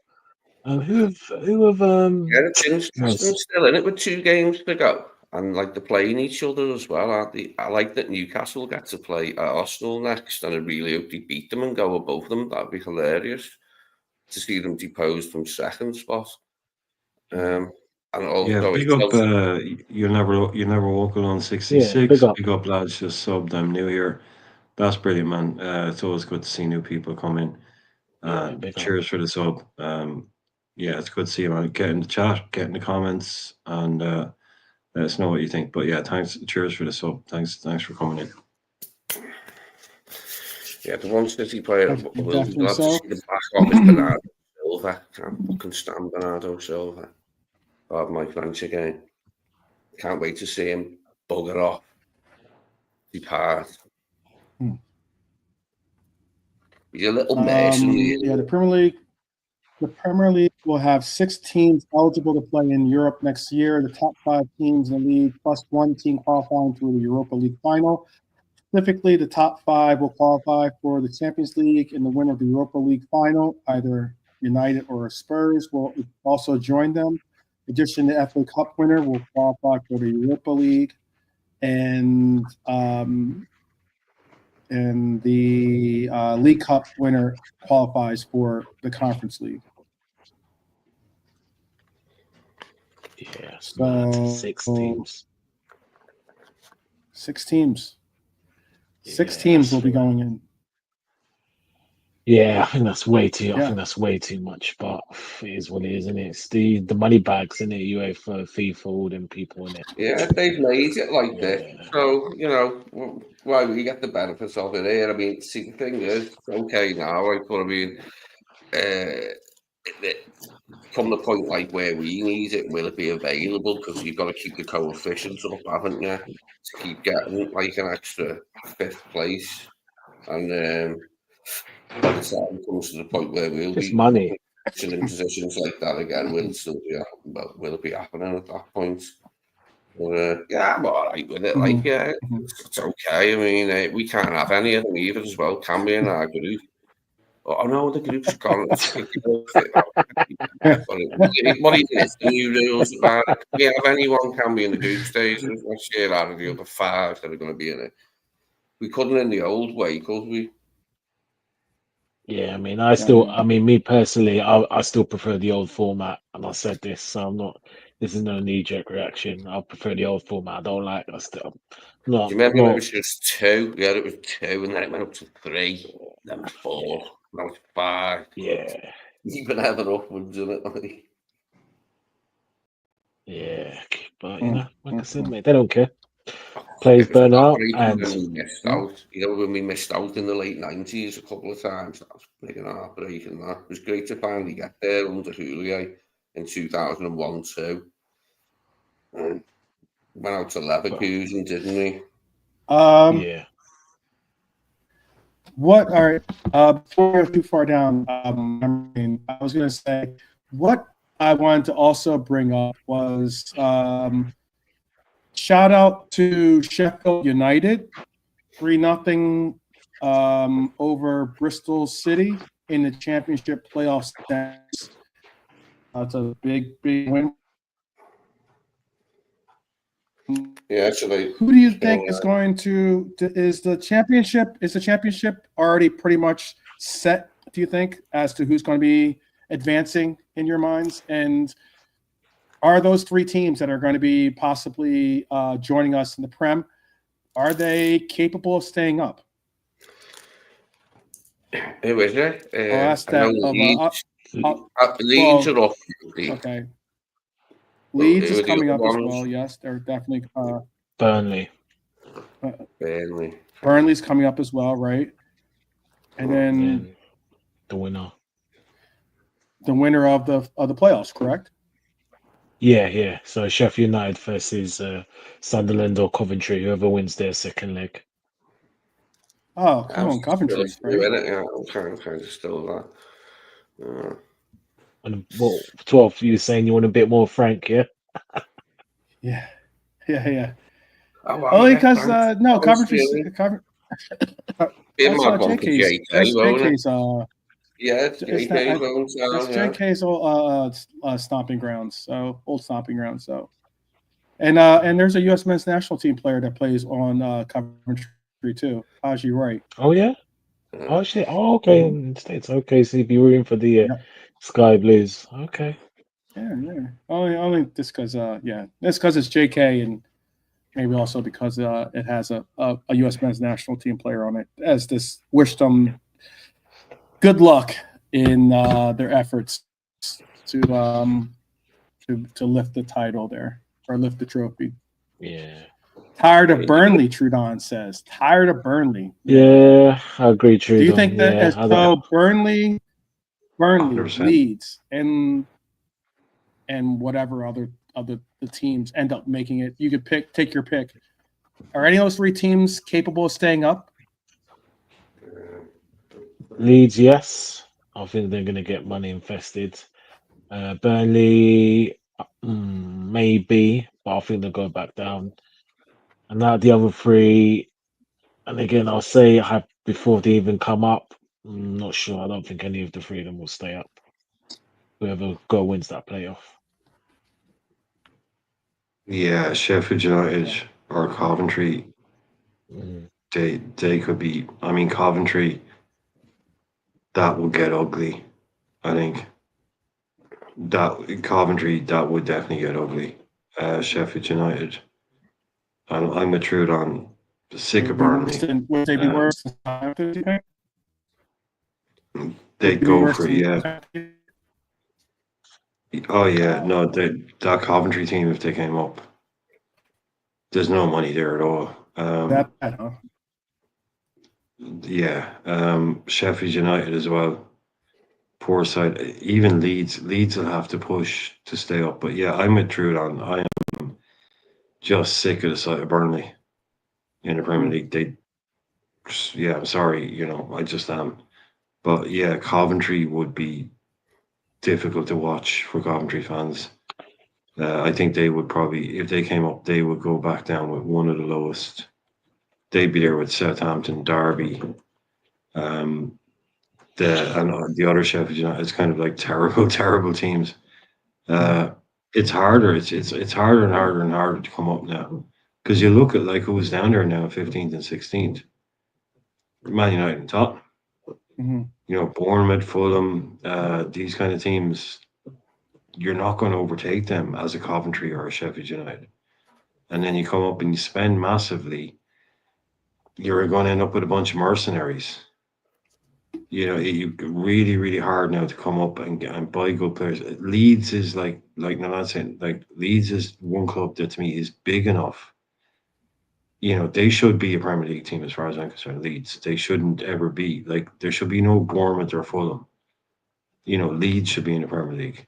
They're way too big to not be, and they should be able to stay in it and get in it and stay in it. They've just been so badly run. But yeah, I would fear for anybody that came up again next year, other than them if they got some recruitment right. But then you've got to say is like, okay, if they don't go down, who's getting relegated next year? Who would have stayed up next year? This year, I mean, do you see getting relegated next year? Bournemouth? No. Wolves? No. Fulham? No. Man United? Wolves? Maybe Wolves.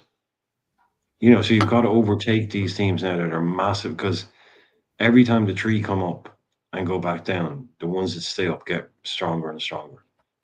So it's incredibly difficult now for a team to come up. It is. They've really got their work cut out. Anyone who comes up this season's really got their work cut out. I hope Leeds do it. I don't mind Leeds.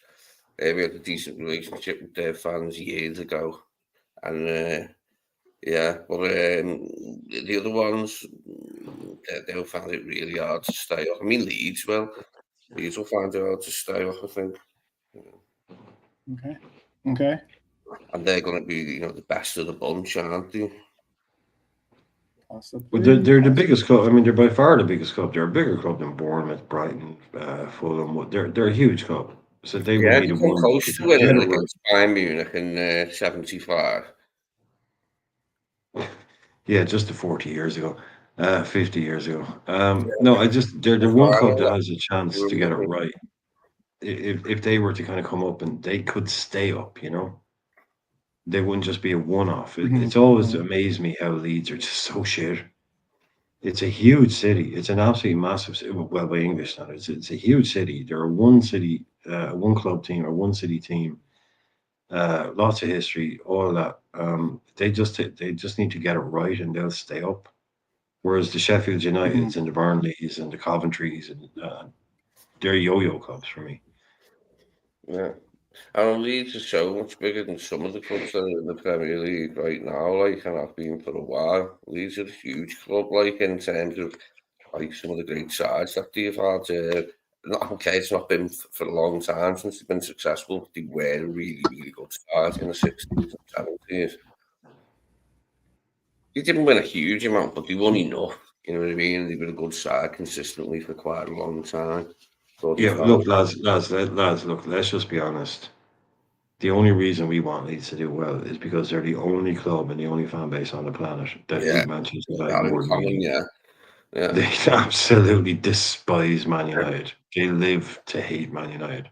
No, I used to send someone me time on a Leeds stream. Oh yeah, I seen him. He was on a Liverpool channel. He's called Just Joe or something, and he's got a Leeds one. I seen him on I don't know, one of ours. So I looked at his channel and I started going on it when I was drunk, just sort of type vicious things about Man United and make myself laugh, see if anyone else thought it was funny. Yeah, no, they hate him. They absolutely hate Man United. So you've got that going for them. Yeah. All right. Well, let's change up the scripts here a little bit. And a little bit of since You're breaking up there. okay. Give me 1 second here. Let me see if I can get this back to being right. Sorry about all of the hang-ups with the internet, but this is what I wanted to share. I wanted to share this. I wanted to share this right here because let's take it back 24 years to today. May 12th, 2001, FA Cup final, Arsenal versus Liverpool. Bad day.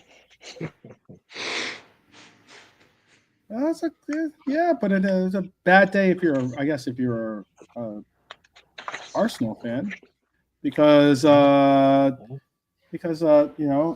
scored. I know that was tough to take in, but then step up, Michael Owen, 2 goals, one from a beautiful counter, one absolutely ruthless finish, and we stole the cup right from Arsenal's hands. That day, Owen was Liverpool. Yeah, that day, Owen was Liverpool to its core. His legacy might have taken a couple of knocks over the years. Man's all about speaking on the subject of what Trent's going through and trying to connect it to him. And I'm like, look, bro, it's not the same just yet. But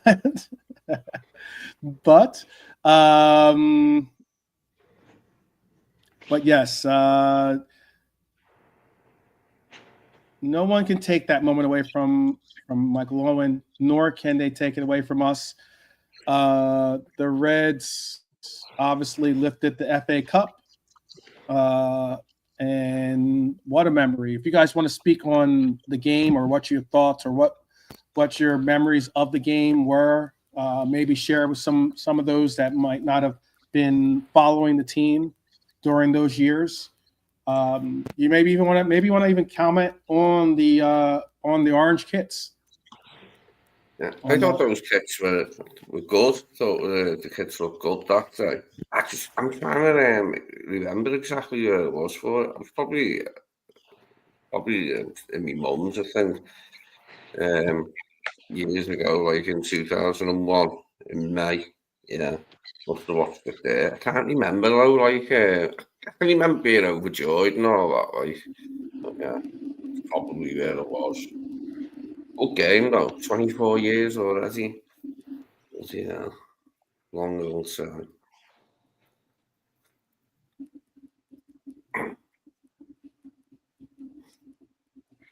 The UEFA Cup final was my favourite of the treble season. Like that was the one I was like really keen on getting back in Europe and beating. It was nice beating like Roma and beating Porto, beating Barcelona on the way.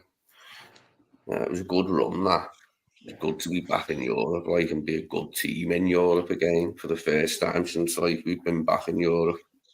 Yeah, back in Champions League, first time since. It's a great season, wasn't it? That season. Yeah, it was, isn't it?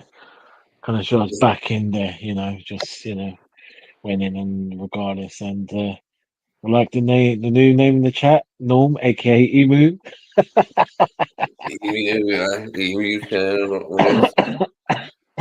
Yeah. Yeah. That final, I remember that I think I was watching it. I was actually with a Tottenham fan and Arsenal fan watching that game, and I think that's obviously Arsenal were the team at the time, and they dominated. To be fair, they dominated that final. It's one of those ones. They took the lead. You're thinking, oh god, could be one of the days, and we done a nice smash and grab. And there's the Gerardine final, but there was the Mikel Owen final.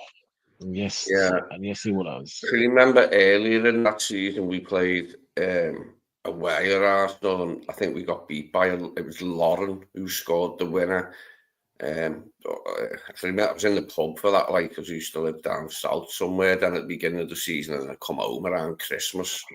The first half of the season, I was from down south. I was in some pub. There's Man United fans in there as well. Fucking wankers. Anyway, we got beat by a lot and goal, away to Arsenal last season. Can't remember what the Anfield game was, but it was a boss season, like the 3 cups. They were laughing and saying, you shitty treble, you Mickey Mouse treble, and that as soon as we won it. Say what you want, say what you want. We've got some trophies. Yeah, indeed.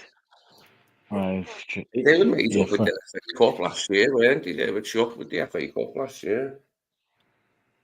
United, because mate, any little trophy is kind of annoying because they could, as crap as they've been, they could potentially win 3 trophies in the last 3 seasons and win a trophy that they've had. It's just mad, isn't it? But that's what happens, isn't it?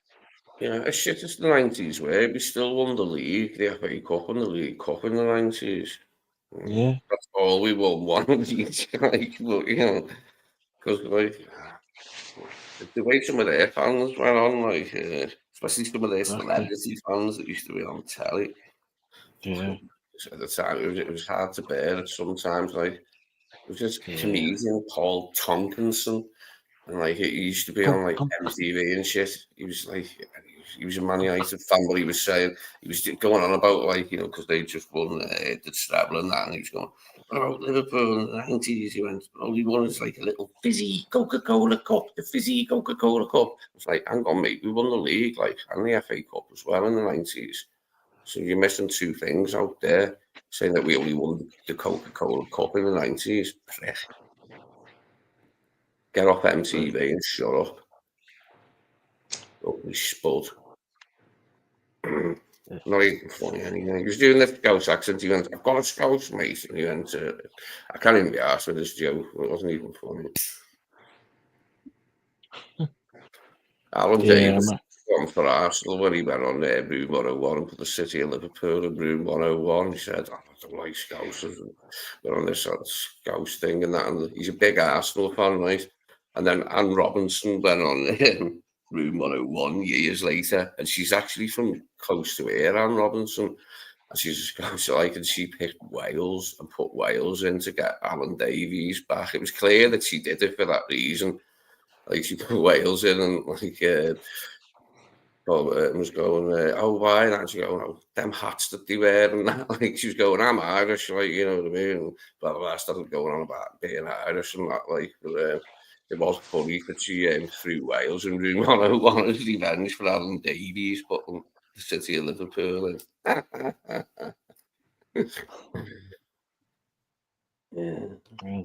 are the days. Well, no, great final. Great final. Yeah, no, brilliant. I mean, Owen probably passes. Absolutely, like, that's probably, like, around his peak. 98 to 2001 was kind of his peak, unfortunately, for such a young player. But to do what he did, that's probably the first. That might be a little bit about why maybe Arsenal fans, because Max was on earlier on, he was saying, like, asking about, like, the hate for Arsenal, and we were talking about it. Like, I never hated Arsenal, never any real rivalry between us, never. But that's probably the first time in where they might kind of have developed a dislike for us, because that final gets replayed so often, especially if anybody ever talks about Michael Owen and why he was good and how good he used to be. They show the goal against Argentina for England, and they show that final against Arsenal, and that's it. And, like Pops was saying earlier on, Stefan Ancho, clear handball. Massive handball in the days of VAR that gets given, but then Owen went in and just broke their heart. So it's one of the reasons why Owen was the player he was that final, especially that second goal. Absolutely, that second goal. But yeah, I remember watching it. Vaguely remember watching it. Not because I was like 2 or anything, but because it was a long time ago. But yeah, that was. We didn't deserve to win it, I suppose, but we absolutely did win it, and that's all that matters. But like you were saying, I was kind of looking at it. I was trying to make a decision. Do I like that kit or don't I? As soon as when I first looked at him, I went, no, that's a horrible kit. But the more I looked at it, I was like, nah, it's not actually that bad a kit. It's not a classic. It's not a color combination we've ever really used that much. But it's not the worst kit, but it definitely wouldn't be up there in my top 10. Do you remember a couple of seasons later when we got knocked out? You mentioned Basel before because Shaqiri's there. We got knocked out. It was by Basel. It wasn't like a knockout game. It was like an elite group game, but we had to win in Basel or at least draw, and we got beat in Basel and went out of the competition. That must have been 2-3 or 3-4. One of them seasons, but it was pathetic. Yeah, Hacken was playing. Yeah, the Yakin brothers. Hacken and what was Yilmaz Yakin or something? No, Murat that was Yakin. his brother. Murat, yeah, the Yakin brothers, yeah. Yeah. And then we lost the Europa League final in Basel, didn't we, to Seville? That was an annoying day. Oh god, yeah. Oh, it's not so We're gonna do it. Yeah, I had a nice day in the pub for that one. Like everybody was there, and it was all good. And then we went ahead, and it's like, oh, Giolli and Bullock scored that lovely goal, and then just went to shit, didn't it? Like, Mourinho and bloody pounded us, didn't they? Like, it was nice to get revenge though a couple of seasons later in the Champions League when we were a bit better, like, you know, it's a better side. We were able to play them, beat them, weren't we? So, how many have they got? It's a ridiculous amount they've got. They won it like 5 times in the last fucking 8 years or something, Seville. The Europa League. Like 7 now. Oh, yeah. But that's also credit to Emery too, who was a part of helping them with that effort, or with those efforts. Mainly Albi Moreno, though. There you go. Mainly Albi. Yeah, mainly Albi. It's like, dude, you play for us now, right? Yeah. You know you're playing for us, Albi, right? Okay, yeah. Still got to see. It's tough to get. Liverpool out of your away from your heart. You know, once it's there, it stays there forever. Well, he couldn't get Sevilla out of his heart. Yeah. He thought he was playing for them that day. He's I don't know. Is he underrated, overrated, rated? Albi Moreno, was he as bad? And with the benefit of hindsight, no, he was bad, but he had some good games for us, right? Albi Moreno, he wasn't terrible, but he's overrated. I think Robbo. Your camera's on the latte too, by the way. Well, yeah, once Robbo came in, it was like, yeah, thanks very much. You know, we'll see you later. But everybody loved Albi Moreno. Like the best one was when they beat Man United, wasn't it? They beat Man United in the Europa League final. And he was wearing more scarves than it's possible for a human being to wear. And he had like 3 different jerseys on him.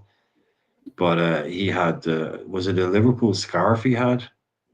I think it was a Liverpool scarf that he had. When he said get out of here, basically when he was talking about Villarreal on pens, yeah. Villarreal, when he was celebrating in front of United fans when Villarreal beat him, and I think he got out a Liverpool scarf or something. Yeah, he was in the locker room when he did that. He was in the locker room. No, but if you see him on the pitch, there's a picture of him on the pitch. He has like 6 different jerseys and like 15 different scarves on him and 12 different. I didn't see that. I didn't see that part. I just saw the part where he was like, when he was saying, "Manchester, get out of here" or something like that. You know. Yeah. No, he's out. United, get out. Get out.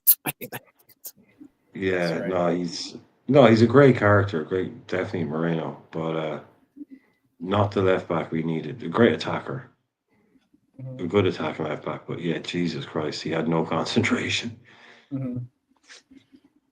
Well, I guess that's going to be all that we have today for you.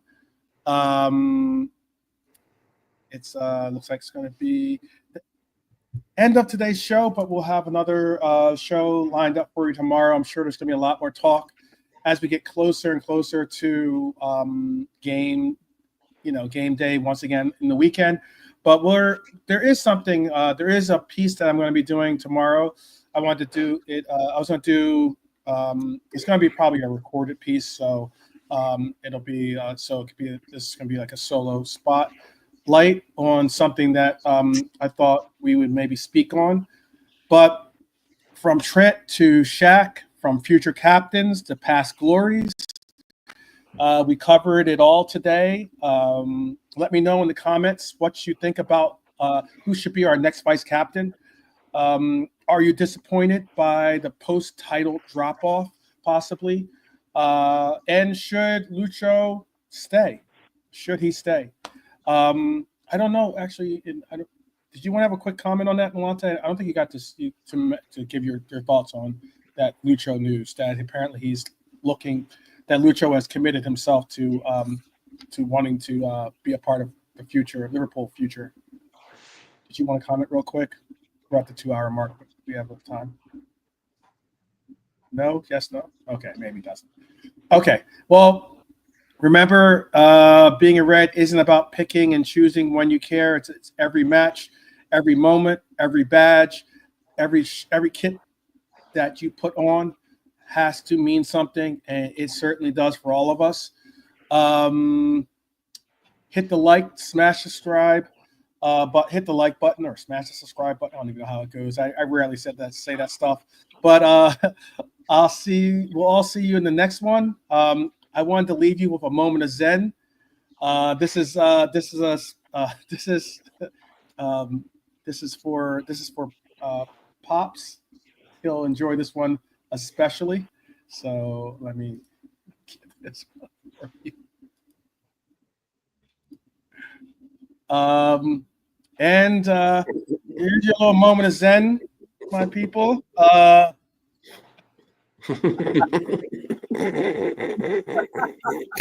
it's a belter. If you can't have fun along the ride, what's the point in going on the ride at all? Shout out to whoever thought about putting this together, and shout out to all the Reds out there, champions once again, back on our perch, as it said. I'll never look at him the same way again. I'll never be able to look at Mikel Arteta the same way again now after that. Sorry. I just won't. Wow. That's how it is. Always surprise, man. Wow. Surprise That's all I can say about that.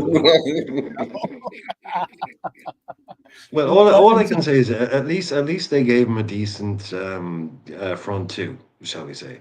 There you go. They gave him a better front two than Arsenal have at the moment, anyway. That's all I say. There you go. Oh, Jesus. Oh, jeez. Oh, wow. All right. I can see him down the dock road. That's like that. Selling them flowers. Well, selling something anyway. All right, my people. Definitely up the Reds each and every time. Enjoy your Monday. We will be back tomorrow. Until then, again, like I said, up the Reds, and take care of yourselves out there. Be sure to, we're all we got out here. So make the most of it and always be there for each other. So we will see you soon. Take care and definitely God bless.